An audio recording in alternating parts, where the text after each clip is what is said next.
우리 인사 한번 하실까요? 잘 오셨습니다. 축복합니다. 항상 건강하시고요. 힘내셨으면 좋겠습니다. 목소리가 괜찮게 들리나요? 막 듣기 불편하지는 않으시죠?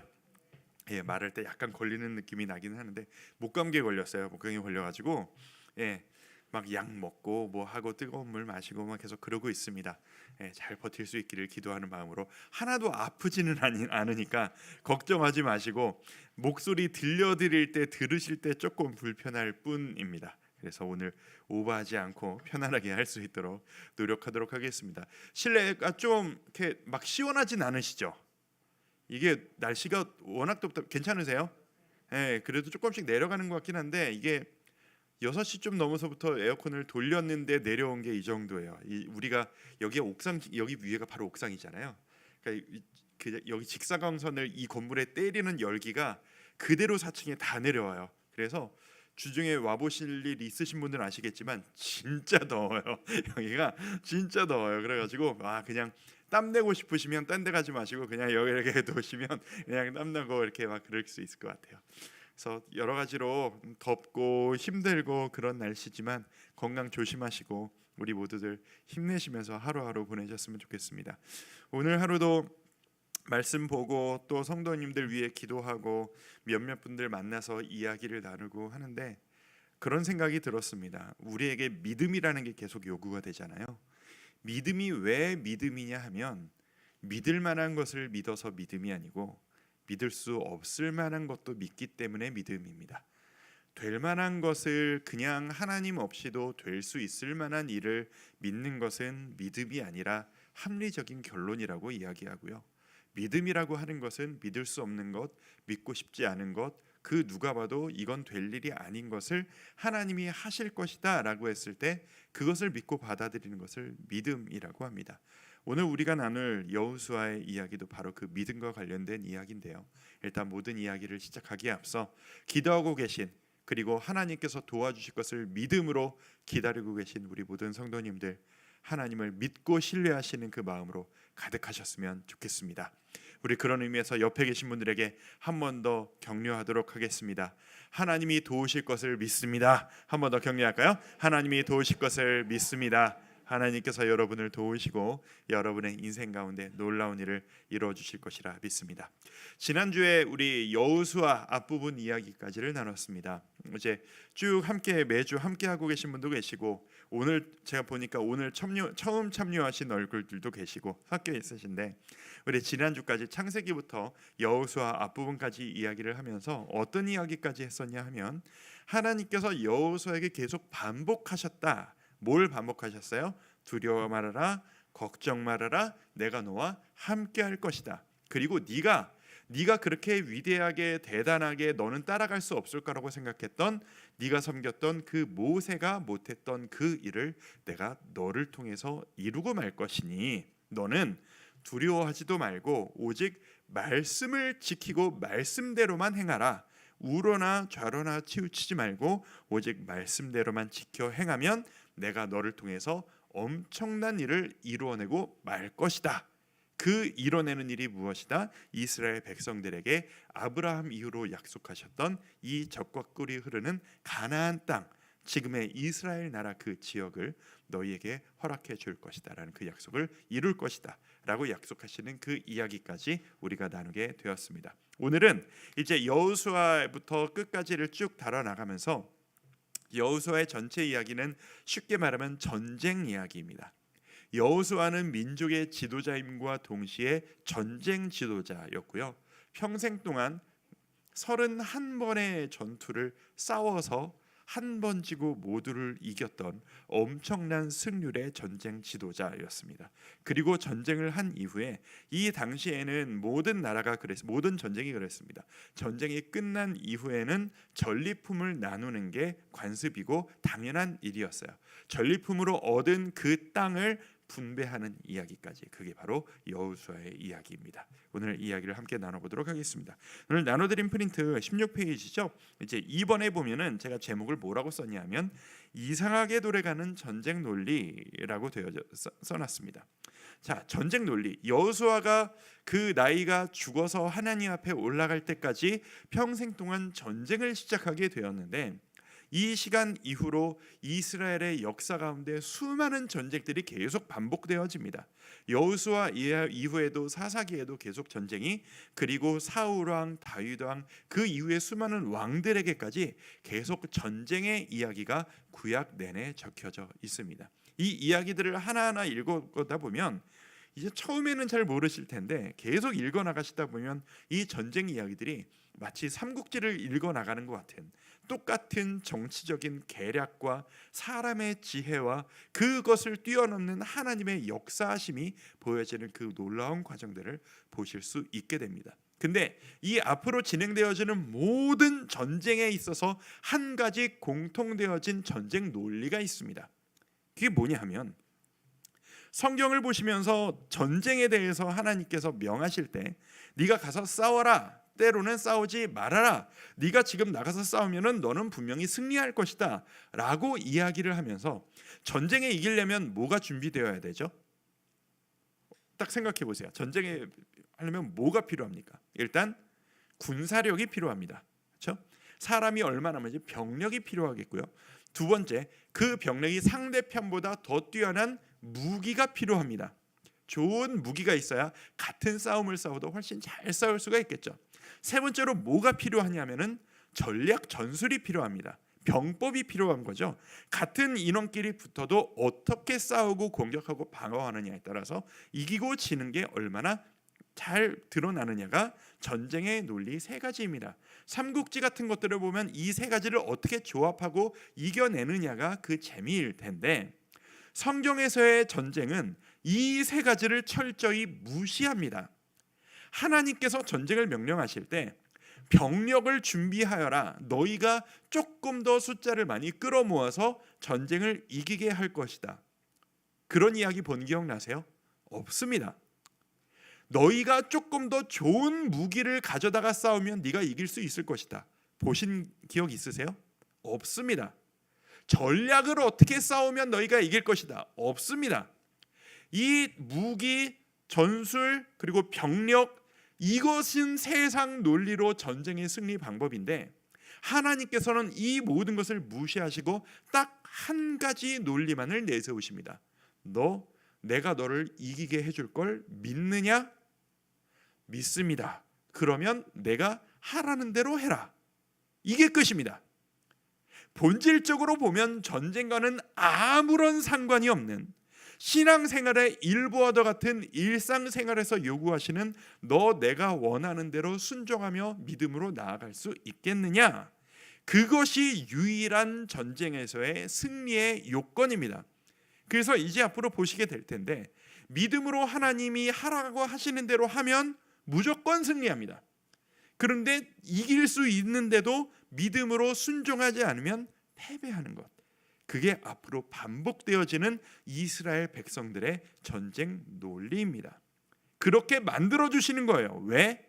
하나님 입장에서 내 자식들이니까, 내 백성들이니까 내가 이 백성에게 승리를 허락해 주겠다고 약속을 하셨기 때문입니다. 그 이야기가 어떤 식으로 실천되어지는지를 한번 보도록 하겠습니다. 자, 지난주 내용에서 이 여호수아가 이스라엘 백성들과 함께 믿음의 결단을 했으니까 실천을 해야 할 거 아니겠어요? 자, 실천이 없는 믿음은 공허합니다. 실천이 없는 믿음과 결단은 아무데도 쓸 데가 없습니다. 보여줘야죠. 여호수아가 백성들을 이끌고 그 가나안 땅으로 진격하려고 할 때 맨 처음 실천을 요구하십니다. 자, 그게 맨 처음 있는 믿음으로 도전하라 라고 하면서 제가 두 가지를 비교를 해놨어요. 홍해와 요단강입니다. 이스라엘 백성들이 지금 요단강 건너편에 있어요. 여리고성을 침략해서 들어가려고 하면 강을 건너가야 해요. 지난주에도 말씀드렸다시피 여리고성이 이 모압 평야에서 뻔히 다 보이고 여리고성에서도 강 건너 있는 이 200만이 넘는 이스라엘 백성들을 다 쳐다보고 있어요. 그러니까 지금 이 저 여리고성에서는 저 강 건너 있는 엄청난 200만의 백성들 그 무리와 흙먼지를 바라보며 엄청나게 긴장하고 있었겠죠. 근데 그 사람들은 아마 믿는 구석이 있었을 거예요. 왜? 강이 우리를 지켜주고 있으니까. 저 강을 건너려면 다리를 짓든지 배를 만들든지, 근데 배를 만드는 게 조금 더 쉬운 일일 텐데 저 수많은 사람들이 건너오려면 배가 도대체 몇 척이 필요한 거예요. 배가 한 척 한 척 놓으려면 시간이 얼마나 걸리겠어요. 그러니 넘어오면 내려가서 때려 죽이고 넘어오면 때려 죽이고 하면은 여리고성 입장에선 쉬운 일인 거예요. 근데 하나님께서 이 이스라엘 백성을 한 방에 보내버리시는, 이 강을 건너게 하시는 엄청난 일을 만들어 내십니다.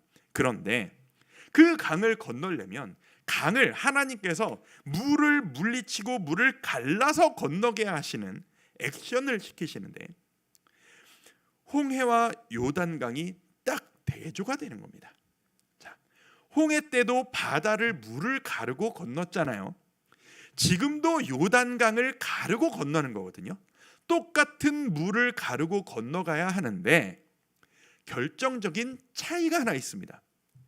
그때 이스라엘의 상황과 지금 이스라엘의 상황이 달라요. 뭐가 다르냐? 일단 세대가 바뀌었죠. 이제 출애굽 2세대예요. 광야에서 태어난 민족들이에요. 근데 그거는 그냥 기본값으로 하고, 결정적으로 뭐가 다르냐? 홍해를 가르던 그 순간에는 하나님 말씀이 무엇이고 하나님이 우리에게 무슨 일을 하려고 하시는지에 대한 지식도 없었고 약속이 손에 쥐어지지 않은 상태였어요. 그런데 지금은 뭐가 있어요? 시내산에서 주신 약속의 법궤, 두 돌판, 그리고 율법, 계명들, 너희가 이미 이스라엘 백성과 하나님은 약속을 체결해버린 계약 상태가 돼버린 거예요. 그 계약의 내용이 뭐였어요? 이 말씀대로만 지켜 행하고 우로나 좌로나 치우치지 않고 말씀대로만 지켜 행하면 네가 어디로 가든지 내가 너희와 함께하며 너희에게 승리를 허락해 줄 것이다 라고 하는, 여호수아와만 하셨던 약속이 아니라 모세와 약속하셨던 계속 똑같은 그 약속이 이미 이스라엘에게 쥐어져서 그 손에 들려져 있었다는 것이죠. 예전에는 뭘 어떻게 해야 할지 모르고 어떤 하나님이신지 모르니까 하나님께서 구해주마 보여주셨어요. 무엇을? 물을 먼저 갈라버리셨어요. 봤지? 걱정하지 마. 준비됐어. 기적을 봤지? 기적을 봤으니까 건너라. 이제는 뭐냐 하면 똑같이 기적을 보여줄게, 갈라줄게, 봤지? 건너라가 아니라 너 나랑 약속했지? 너 나를 믿으면 내가 너를 구원해 주겠다고 약속했지? 믿니? 가 들어갑니다. 너 믿느냐? 믿는다면 뛰어들어라. 아니 물이 아직 안 갈라졌는데요. 하나님, 내가 너를 구해 줄 거라 약속하지 않았니? 너희와 나는 지금 약속 상태 아니냐? 이스라엘 백성들에게 명령하십니다. 군사를 준비하시고 그 군사들 맨 앞에 아까 그림으로 잠깐 나왔었는데 법궤를 듭니다. 그 법궤 안에는 뭐가 들었어요? 두 돌판과 만나와 그 아론의 지팡이야 이런 것들이 들었습니다. 하나님의 말씀, 약속을 상징하는 그 법궤가 군사들보다 먼저 앞서섭니다. 예배 인도자들, 제사장들과 함께. 이게 뭐예요? 우리는 군사력으로 싸우는 존재들이 아니라 하나님과의 말씀의 약속으로 승리하는 존재라는 그것을 대표하는 대형이죠. 그 법궤를 든 사람들이 너희가 먼저 요단강에 발을 먼저 집어 넣어라. 그랬다가 뒤에서 군사들이 우리를 따라오고 있는데 물이 안 갈라지면 우린 빠져 죽는 거잖아요. 믿어라. 뛰어들어라.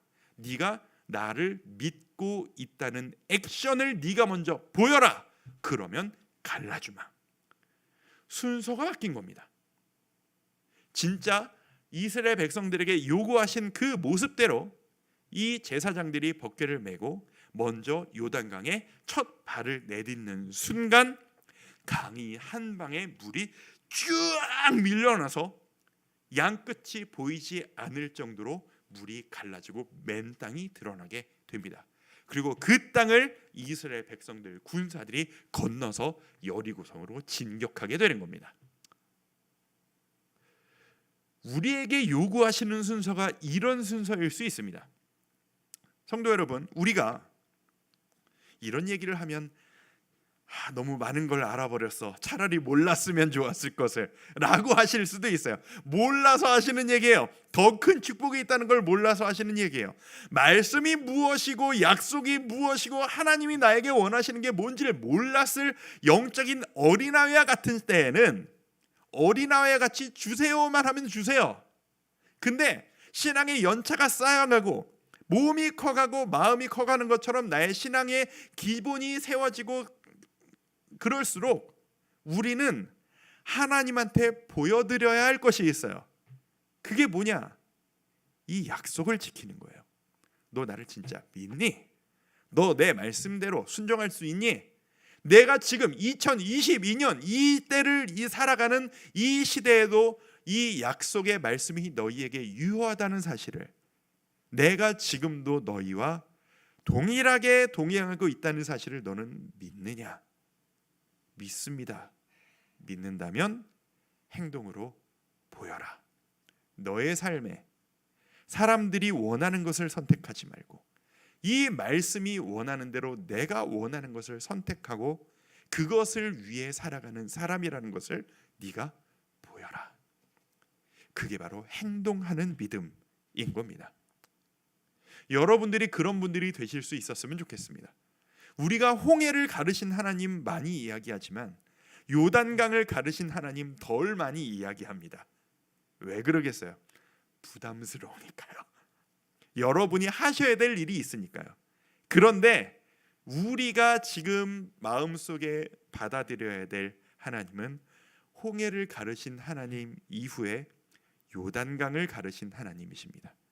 자, 주와 함께 성도 여러분, 우리가 이름이 주와 함께 성도 아닙니까? 주님이 여러분과 지금 함께 하십니다. 세상에 뛰어드실 때 말씀을 신뢰함으로 그 믿음의 발자국을 당당하게 내딛으시는 여러분들이 되시기를 축복해 드리고 싶습니다. 자, 그렇게 뛰어들었어요. 뛰어들었단 말이에요. 그 여리고 성 안에서 있었던 백성들의 심정이 어땠을지를 한번 상상해 보세요. 저 수많은 백성들이 건너오려면 최소한 몇 달, 1년 이상 걸린다라는 계산을 가지고 자, 보초 잘 보고 있어라. 차차 들어올 때마다 한 명씩 한 명씩 우리가 밟아 무너뜨리면 된다라고 대기를 하고 있었을 거예요. 그런데 혼비백산한 거죠. 저들이 믿는 신은 도대체 누구길래 여리고에서 뻔히 보고 있는데 갑자기 물이 갈라지더니 눈앞에서 백성이 한 방에 건너오니까 혼비백산 난리가 난 겁니다. 그러지 않았겠습니까? 이 성 안에서는 비상사태 온 난리가 났을 겁니다. 이때 하나님께서 이스라엘 백성들에게 이해가 가지 않는 전투 방법을 요구하십니다. 싸워라도 아니고 돌을 던져라도 아니고 그때 활이 있었을까 모르겠다. 그거랑 이때가 아직 무기가 개발되지 않았던 시대니까 그런 게 아니라 너희 모든 군사들 입을 닫아라, 침묵해라, 그리고 여리고성 주위를 한 바퀴 돌아라. 이 이야기가 생각하면 생각할수록 신기합니다. 뭐가 신기하냐? 왜 여리고성 군사들은 가만히 있었을까? 그렇지 않아요? 위에서 지금 여리고성 군사들이 성벽 위에서 뻔히 다 쳐다보고 있는 거 아니겠어요? 밑에서 아무것도 안 하고 그냥 앞만 보고 그냥 걸어요. 하다못해 위에서 돌이라도 한번 던지거나 물이라도 끓여가지고 부어버리면 우리 뭐 옛날에 뭐 행주산성 뭐 이런 거 있잖아요. 그러면 그냥 전멸시킬 수 있어요. 못하잖아요. 성경에 기록되어 있지 않으니까 알 수 없어요. 그냥 저 개인적인 묵상하다 추정치예요. 질려버린 거죠. 저 백성 도대체 어디서 온 놈들이냐?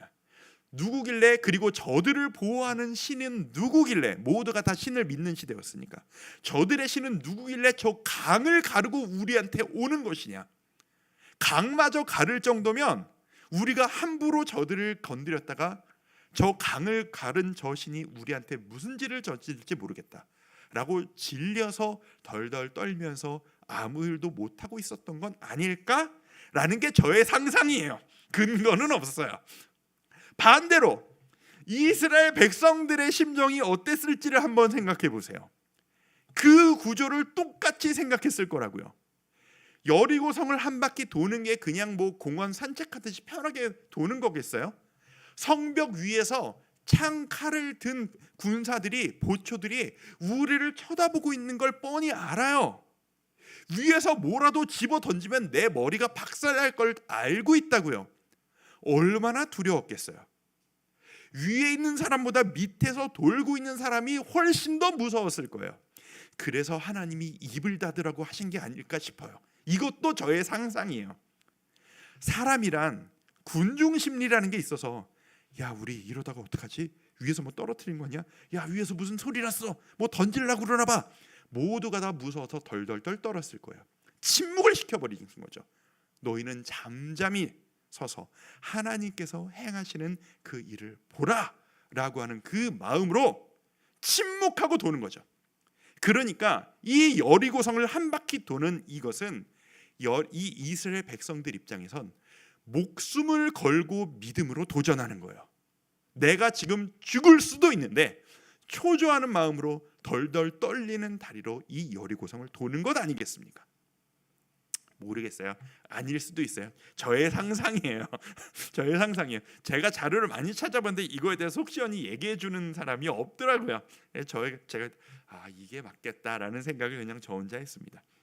어쨌든 7번째 날에는 7바퀴를 돕니다. 한 바퀴도 다리가 떨렸는데 7바퀴를 돌려니 얼마나 초조하고 다리가 떨리고 식은땀이 줄줄줄 흘렸을까요? 6바퀴 돌 때 한 바퀴 남았다. 제발 끝까지 아무것도 떨어지지 말아라.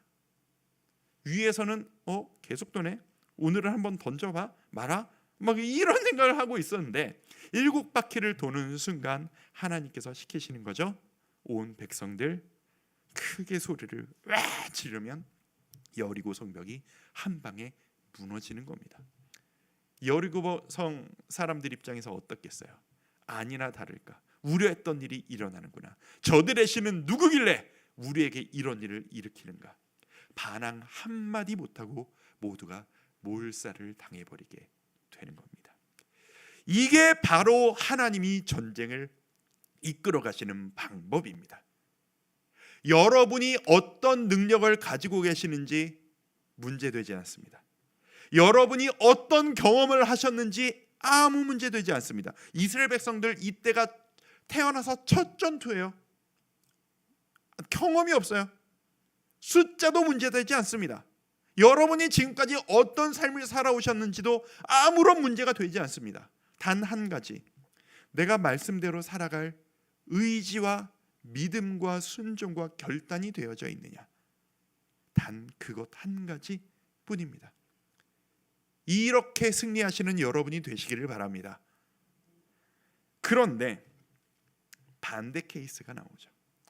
지난주에 우리가 나눴던 이야기인데 하나님께서 이 가나안 지역의 모든 백성들에게 죄를 멸하시고자 하는, 죽어 마땅한 죄를 지었던 사람이기 때문에 모든 것을 멸하시고자 하는 동시에 잔재가 남아있으면 너희가 그 모든 것들이 종교적인 의미가 생겨진 모든 것들이기 때문에 싹 다 부셔버리고 싹 다 없애버리고 모든 것을 없애버려라 라고 명령하신 이유가 뭐라고 그랬어요?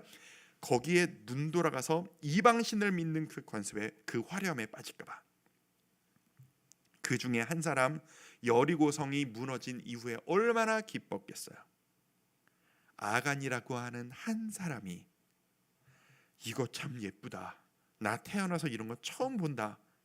내가 이걸 딴 데 안 쓸 거야. 그냥 나 혼자, 나 아무도 모르는 나만의 기념품, 나의 기념으로 간직해야지 라는 마음으로 숨겨서 아무도 모르는 곳에 숨겨놨더니 이것 때문에 하나님께서 이스라엘 백성을 그 다음 전투에 승리를 허락하지 않으시는 겁니다. 그게 밑에 써 있는 아이성의 예입니다. 이렇게 생각하시면 돼요. 여리고성은 객관적으로 전력상으로 무엇으로 봐도 이길 수가 없는 싸움이었는데 이겨버렸어요.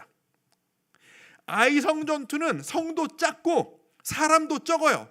누가 봐도 이스라엘 백성이 이길 수밖에 없는 싸움이었어요. 근데 져요. 이게 하나님이 전투의 방법이라는 거죠. 그래서 철저하게 순종을 요구하시고 이것 때문에, 이 불순종 때문에 전투에 패배한 이후에 그 이후로는 불순종의 기록이 없이 그 이후에 이어진 29번의 전쟁을 모두 다 승리하게 됩니다. 그래서 가나안 땅의 모든 성도를 순회를 하면서 모두 하나씩 하나씩 무너뜨리면서 모든 성도를 정복하고 가나안 땅을 이스라엘 백성의 땅으로 하나씩 하나씩 정복하게 되어져 나가는 겁니다. 하나님을 신뢰했기 때문에, 하나님을 의지했기 때문에 이스라엘 백성들에게는 항상 승리가 있었습니다. 여호수아는 자기가 늙어 죽을 때까지 이런 삶을 계속해서 살아 나간 겁니다. 3번 땅의 분배로 넘어갑니다. 자, 수많은 전투에 많은 기록들이 있지만 디테일들은 넘어가도록 하고요. 이런 식으로 전투가 반복되어진 이후에 여호수아가 여호수아 13장 1절인데요. 같이 한번 읽어볼까요? 자, 여호수아가 나이가 많아 시작.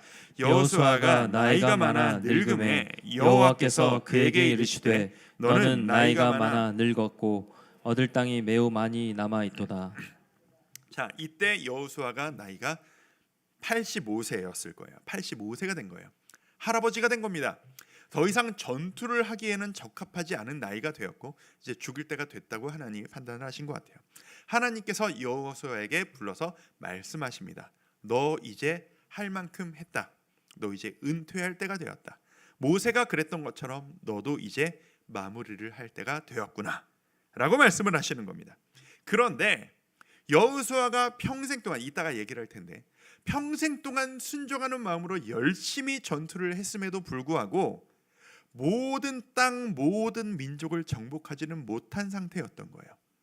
쉬지 않고 순종을 했기 때문에 열심히 했지만 어떤 이유에선지 모든 민족을 아직 다 몰아내지 못했고 정복하지 못한 곳이 아직 남아 있었던 거예요. 네, 이제 여호수아는 내려와야 될 때가 됐어요. 너 왜 다 못했냐라고 질책하시는 이야기가 여호수아에게 없어요. 성실히 했다는 걸 아시니까. 이제 좀 다음 장에 보시겠지만 여호수아의 그 성실함을 하나님은 칭찬하세요. 안 됐으니까 자, 이제 남은 일을 어떻게 할 것이냐.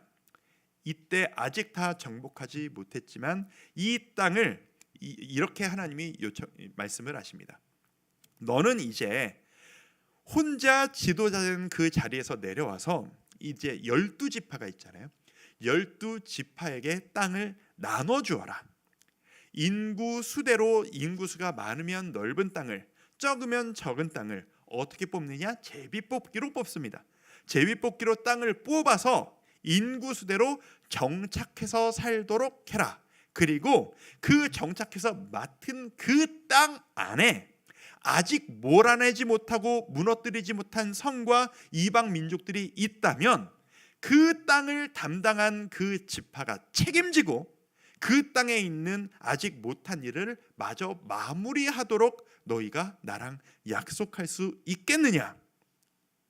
그 땅 안에서, 그러니까 예를 들어서 유다 지파가 맡은 어떤 예루살렘과 그 지역 땅에 이방 민족이 남아 있으면 유다 지파 자체적으로 그 백성들을 몰아내고 땅을 정복해서 하나님께서 여호수아에게 명령하신 그 일을 끝까지 완성시키는 그 일이 여호수아 때에서 12지파에게로 분배되어져서 마무리를 시키도록 하나님이 명령을 하신 거예요.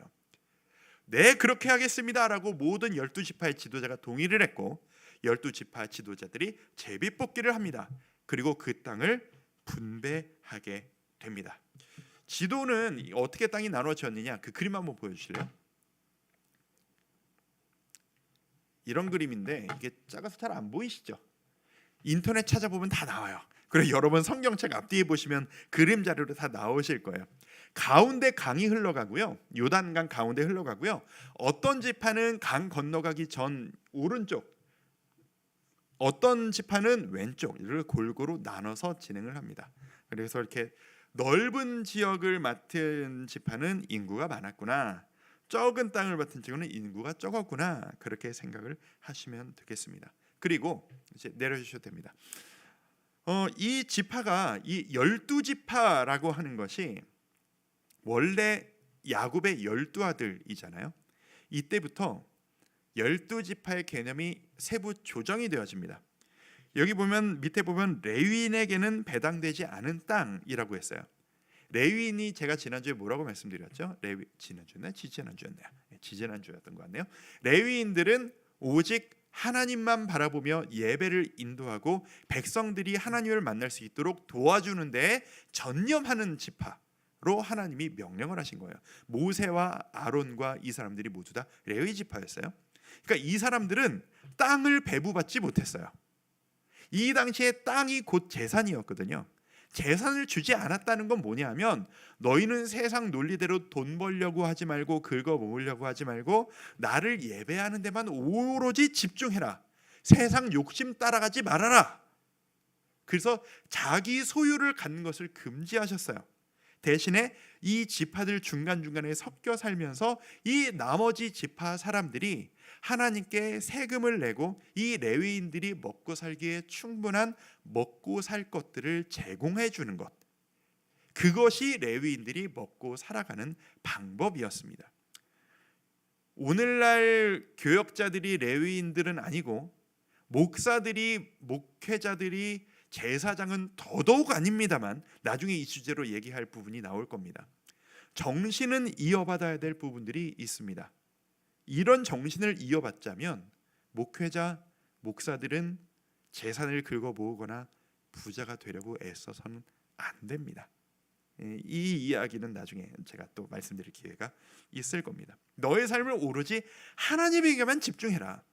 하나님을 예배하고 거기에만 집중하면 너희 백성들이 너를 먹고 살게 해줄 거다. 자, 그러면 11지파가 되는 거잖아요. 그게 아니라 제 예전에 창세기를 마칠 때 장자의 명분이 실제상으로는 유다 지파에게 갔지만 명분상으로는 요셉에게 갔었다라고 말씀드린 거 기억하세요? 그때 장자의 분깃이라고 하는 게 뭐냐 하면은 여러 다른 아들들보다 2배의 몫을 가지는 거다라고 말씀드렸었죠. 요셉의 아들 2명이 누구였죠? 에브라임과 므낫세라고 하는 2 아들이 있었어요. 에브라임과 므낫세가 한 지파씩을 맡게 돼요. 이게 장자의 명분을 이거로 얘기하는 거죠. 그래서 요셉 지파가 없고 에브라임 지파가 있고 므낫세 지파가 있어요. 그리고 12지파라고 얘기할 때는 거기에서 레위 지파는 빠지게 됩니다. 그래서 다시 12지파가 되는 겁니다. 이제 이 시간 이후로는 12지파는 그런 개념이다라고 이해하시면 됩니다. 중간에 보면 아름다운 한 사람의 이름이 나옵니다. 그게 누구냐? 갈렙입니다. 갈렙을 우리가 어디서 봤어요?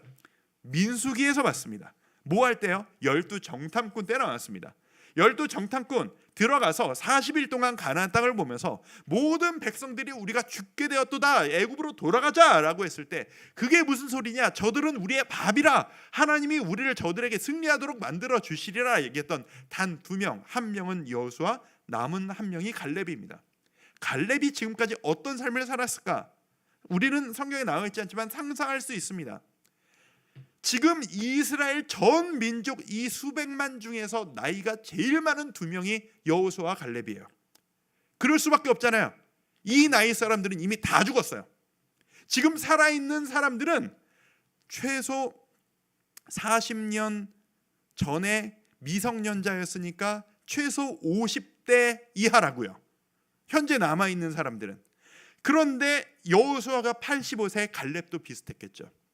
가장 나이가 많고 가장 경험이 많고 모든 우리 부모님 이상 때의 그 나이 때에 혼자 고령으로 꿋꿋이 살아있었던 유일한 사람이 갈렙이었어요.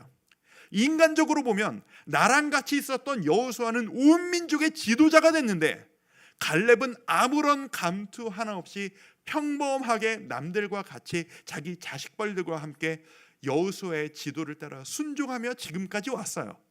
그 성실함이 얼마나 아름답습니까? 근데 땅을 분배하는 이 시점에 갈렙이 무슨 얘기를 하느냐 하면 저 헤브론 산지를 나에게 주시오 라고 이야기를 했습니다. 헤브론 산지가 어떤 곳이냐? 말 그대로 산지입니다. 그 헤브론 산에 거인족이 살고 있었습니다. 쉽게 얘기하면 그 산 위에 있는 그 평지에 있는 성을 무너뜨리는 것도 그 땅을 맡은 사람이 거기를 다 무너뜨려야 한다고 얘기했잖아요. 그 평지에 있는 이걸 무너뜨리는 것도 어려운데 산지에 있는 성을 무너뜨리는 건 몇 배가 더 어렵습니다. 근데 거기에 살고 있는 사람들이 힘이 무식하게 센 사람들입니다. 제일 힘든 곳이에요. 근데 이 땅을 나이 제일 많은 80대 정도 됐을 이 갈렙이 저 산지를 내게 주시오. 내가 저 땅을 차지하겠소. 하나님이 나에게 약속하셨으니 저 땅도 우리에게 나에게 주실 것이요 라고 그거를 사서 가져가는 겁니다. 이상하지 않습니까? 제일 어른이에요. 제일 어른이고 제일 경험 많고 존경받아 마땅한 어른이에요. 이 어른이 제비뽑기 한 이후에 이왕이면 살기 좋은 땅, 편안한 땅 이제 다 몰아내고 전쟁 이제 그만하고 편안하게 살 수 있는 그 땅을 나와 우리 가족에게 다오 라고 하면 그 말을 안 들을 사람이 누가 있었겠어요? 그 당시에 누구라도 좋겠죠. 존경하는 마음으로. 근데 이 가장 경력자된 이 노인이 가장 힘든 땅을 나에게 달라고. 왜? 갈렙은 믿었던 거죠. 이 싸움은 나이로 하는 것도 아니고 힘으로 하는 것도 아니고 오직 하나님을 믿음으로 승리한다는 것을 나는 너무 잘 알고 있다. 근데 이 자식들이 보니까 욕이 아니라 자식벌 그 자식들이 보니까 믿음들이 희미해. 못할 것 같아. 제일 어려운 땅을 믿음이 있는 내가 하겠소. 믿음의 모범을 보인 겁니다. 인생 가장 큰 대선배가 가장 큰 믿음과 모범을 보이는 모습, 그리스도인의 모습, 교회 안에서 보이는 우리의 모습이 될 수 있기를 바랍니다. 신앙 경력이 오래될수록 왜 나를 대접해 주지 않나가 아니라 신앙 경력이 올수록 더 큰 싸움을 싸우고 도전할 수 있는 우리 모두가 된다면 얼마나 아름다운 우리의 모습이 되겠습니까? 우리 모두가 그렇게 경험과 도전을 쌓아나가는 우리 모두가 될 수 있기를 바랍니다. 한 장 넘길까요? 이제 두 번째 장은 쉽게 넘어갑니다. 후루룩 제가 정리하도록 할게요. 여호수아의 뒷부분입니다. 아직 완벽하게 끝나지 못한 전쟁이라고 제목을 제가 붙였습니다. 아까 말씀드린 대로 12지파에게 땅을 분배를 해놓고 나니까 구석구석에 아직 몰아내지 못한 민족이 너무 많은 거예요. 제가 한번 읽어볼게요. 15장 63절 예루살렘 주민 여부스 족속 이방 민족이에요. 이방 이 민족을 유다 자손이 쫓아내지 못했으므로 여부스 족속이 오늘까지 유다 자손과 함께 예루살렘에 거주하니라. 오늘까지가 뭐겠어요? 이 여호수아 말씀을 기록했던 그 당시까지 옛날 일을 기록하고 있는데 지금도 이놈들이 우리와 함께 살고 있어. 안타까운 마음으로 저자가 기록을 한 거예요. 밑에 므낫세 자손이 므낫세 지파가 맡고 있는 그 땅에서 그 성읍들의 주민을 쫓아내지 못함에 가나안 족속이 결심하고 그 땅에 거주하였더니 뭐예요? 결심하고 작정하고 주저하고 앉았다는 얘기예요. 저놈들이 이 가나안 족속들 입장에서 저 이스라엘 사람들이 우리를 쫓아내려고 하는데 보아하니까 이제 마음이 좀 약해졌어. 버티고 주저앉아 버리면 어떻게 될 것 같아 라고 주저앉아 버렸다는 얘기예요. 또 이스라엘 백성들이 그거를 용인을 해버리는 겁니다. 왜요? 편안해졌거든요. 이제 좀 살만해진 거예요. 생각해 보세요. 태어나면서부터 길바닥이 내 집이었어요. 집이라는 곳에서 안정적으로 고정적으로 살아본 적이 없어요. 그런데 땅을 분배받으니까 태어나서 처음으로 내 땅, 내 지역, 내 집, 내 동네라는 게 생겨버렸어요. 저놈들을 다 밀어내지 않아도 조금 띄워주고 내 땅 요만큼만 좁혀서 살면 충분히 편안하게 살 수 있는 지경이 돼버린 거예요. 하나님은 저들마저 싹 다 밀어버리고 새로 시작해라, 내가 모든 걸 새로 줄게 라고 하셨는데 타협을 해버린 거죠. 왜? 굳이 이제 안 싸워도 요만큼 요 안에서 내가 편안하게 살 수 있을 것 같아 보이기 시작했거든요. 타협해버린 거예요. 안정적인 삶, 도전하지 않는 삶, 욕심 부리지 않고 이 정도로 안주해도 충분하지 않을까? 타협을 하면서 이 백성들을 몰아내는 거를 내일 하자. 일단은 내 집이 생겼으니까 파티를 벌이고 잔치를 벌인 다음에 힘 좀 우리 여독을 좀 풀고 40년의 여독을 좀 푼 다음에 그 다음에 하자. 미룬 거예요. 미뤄놓은 일이 나중에 더 쉬워질 리가 있나요? 미뤄주는 그 사이에 충분히 살기 괜찮았는데 그냥 너 봐줄 테니까 우리 말 잘 들어, 그냥 봐줄게, 알았어? 그렇게 하고 그냥 주저앉혀버리는 거죠. 이스라엘 전역의 이 가나안 민족들이 하나님이 말씀하신 대로 다 쫓아내고 다 죽여버리고 다 무너뜨리고 다 없애라 했는데 온 땅에 이 잔재가 그대로 다 남아있게 된 겁니다. 이 결과 다음 주에 우리가 보게 될 내용인데, 지금 하나님의 백성들이 하나님의 약속을 어긴 거예요. 다 밀어내라 하셨는데, 밀어내면 내가 더 준 거 새로 줄 거라 하셨는데, 그 허용하고 타협했던 남아있던 가나안의 잔재들이 이스라엘의 삶을 통째로 잡아먹어버립니다. 이스라엘 입장에서는 이제 새로 다 지어야 되거든요. 근데 남아있는 그 집과 삶의 터전이 너무 화려해. 너무 재밌게 살아. 쾌락적이야. 야, 그거 좋아 보이는데 나 이런 거 처음 봐. 나도 한번 껴주라. 이게 뭐야? 우리의 신에게 예배하는 방법인데 얼마나 행복하고 즐거운지 몰라. 쾌락과 즐거움과 처음 보는 그 쾌락으로 빠져들기 시작하는 겁니다. 야, 여호와 하나님을 믿는 길은 광야를 걷고 만다만 먹고 똑같은 메추라기만 먹고 전쟁하는 삶이었는데, 이 신을 따라가는 삶은 파티가 있고 쾌락이 있고 즐거움이 있고 누구든 만나서 성적인 것들을 막 누릴 수 있고, 이거 좋다. 이스라엘 전체가 거기로 다 넘어가 버리는 겁니다. 그게 바로 다음 주에 보실 사사기의 이야기입니다. 그 이야기를 잠깐 밀어놓도록 하고, 이 상태로 여호수아를 마무리하면서 고별 설교, 인생 마무리하는 설교를 하게 됩니다. 마치 모세가 신명기에서 인생 마무리하면서 백성들에게 마지막 말을 전했던 것처럼, 자신의 선생이 그랬던 것처럼 자기도 고별 설교를 합니다. 그 여호수아의 말미에 하나님께서 여호수아의 인생을 이렇게 평가하십니다. 11장 15절, 여호와께서, 같이 한번 읽어봅시다. 여호와께서 그의 종 모세에게, 시작. 여호와께서 그의 종 모세에게 명령하신 것을 모세는 여호수아에게 명령하였고 여호수아는 그대로 행하여 여호와께서 모세에게 명하신 모든 것을 하나도 행하지 아니한 것이 없었더라. 야, 우리 인생 말미에 이런 평가를 받을 수 있다면 진짜 소원이 없을 것 같습니다.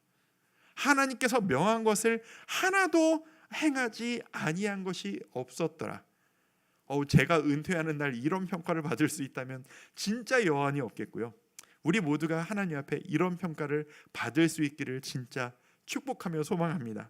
그리고 이 여호수아가 백성들에게 설교를 합니다. 한마디로 정리하자면 이겁니다. 23장 6절. 자, 제가 제목을 모세의 당부를 유언으로 전달하다 라고 했어요. 자, 무슨 내용인지 봅시다. 그러므로 너희는 함께 읽습니다. 시작. 그러므로 너희는 크게 힘써 모세의 율법책에 기록된 것을 다 지켜 행하라. 그것을 떠나 우로나 좌로나 치우치지 말라. 어디서 많이 본 얘기 같지 않습니까?